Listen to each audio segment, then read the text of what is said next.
PEAC 2024 Learning Plan, panitikan sa panahon ng pananakop ng Estados Unidos, pangkat mapagpatawad. Paksa, ang panitikan sa panahon ng pananakop ng mga Amerikano ay nakatuon sa edukasyon, kalayaan at demokrasya.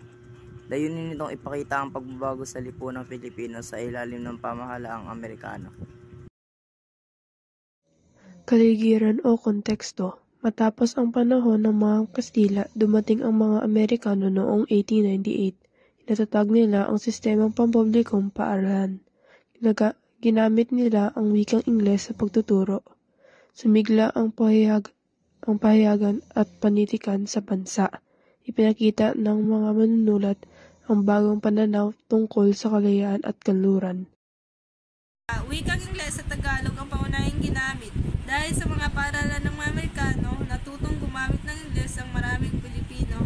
Estilo, realistiko at makabago, ginamit ng mga sanaysay, tula at maikling kwento upang ipahayag ang damdamin at ideya ng mga Pilipino. Isipan, ang pangunahing kaisipan ng mga akda.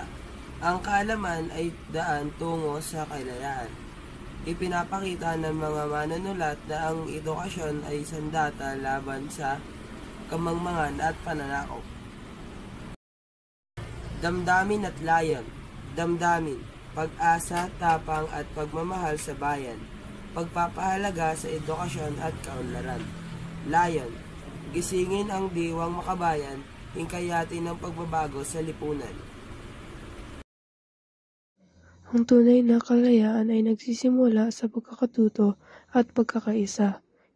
Ipinapaalala ng panitikan sa panahon na ito na kahit may bayagang impluwensya ang Pilipino, ay may kakayahan maging malaya sa isip at sa diwa.